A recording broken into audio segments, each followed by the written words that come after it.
Map est une fonction dont le but principal est de transformer chaque valeur émise à travers une source d'observable. Il fonctionne suivant un principe très simple.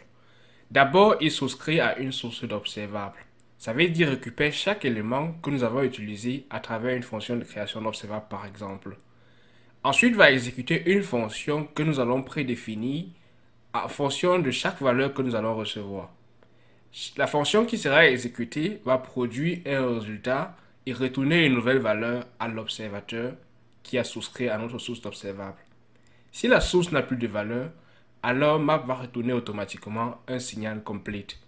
Si par contre, pendant la transformation à travers le map, il surgit une erreur, alors la source va provoquer une erreur également et cela va stopper complètement tout le processus de transformation. Dans notre application exemple, nous allons implémenter l'utilisation de l'opérateur map.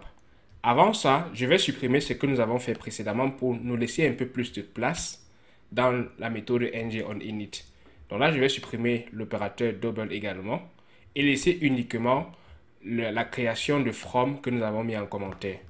Donc là, je vais pouvoir insérer de nouvelles valeurs, par exemple 0, 1, et mettre 2, avoir 12, 13, 14 et 15. Maintenant, ce que nous allons faire, c'est d'introduire avant le subscribe notre pipe qui nous permet d'ajouter de nouveaux opérateurs. L'opérateur que nous voulons ajouter, c'est map. Map, nous devons l'importer déjà depuis, pas le paquet RxJS que nous avons utilisé jusqu'à présent, mais le paquet RxJS/operators. Donc, ce que nous avons à faire, c'est d'importer map depuis ce paquet-là, RxJS, et d'importer depuis operators. C'est de ce paquet-là que nous allons récupérer tous nos opérateurs de transformation avec RxJS. À l'intérieur de map, nous avons dit que cela va prendre une fonction. Pour cela, on peut déclarer avant, séparément par exemple une fonction. Disons que ce serait une fonction multipliée. Cela va prendre l'élément et multiplier et retourner la valeur qui a été multipliée par 2. Ça veut dire 2 multiplié par la valeur que nous avons récupérée, items. Donc ce qui ne nous reste plus à faire, là nous devons ajouter encore le type, dire que ça serait d'un type number. Et cela va retourner également un type number. Ce qu'il nous reste à faire, c'est simplement d'utiliser ça dans notre map ici. Donc là, je vais appeler ma méthode multiplier. Cela est le paramètre que nous passons à map, c'est une fonction. Nous n'avons pas passé le paramètre parce que cela va prendre explicitement le paramètre item que nous avons déclaré. Donc on va retourner dans notre navigateur et regarder tout ça dans notre console.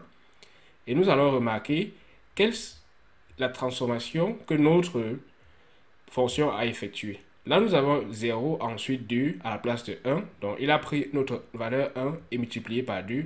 Ensuite, prendre la valeur 2 multipliée par 2 à nouveau qui retourne 4. Ainsi, nous avons utilisé l'opérateur map.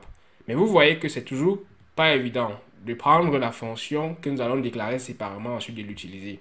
Nous pouvons faire plus court en nous servant des fonctions fléchées ou arrow function en JavaScript. Ça veut dire que nous récupérons d'abord la valeur concernée. Nous pouvons ajouter le type number. Ensuite, en se servant de la fonction fléchée du JavaScript, on va retourner simplement l'élément multiplié par 2. Si on refait tout ceci, en se débarrassant de notre fonction multipliée, on va se rendre compte qu'on obtiendra également le même résultat dans notre console 0, 2, 4, 24, 26, qui sont respectivement le double des valeurs que nous avons eues initialement à l'intérieur. Dans le cas où nous aimerions avoir plusieurs conditions, par exemple, si nous ne voulons pas avoir des zéros à l'intérieur, on peut en lieu et place d'une seule ligne avec les fonctions fléchées prendre plusieurs lignes. Ça veut dire que nous n'aurons plus implicitement le return.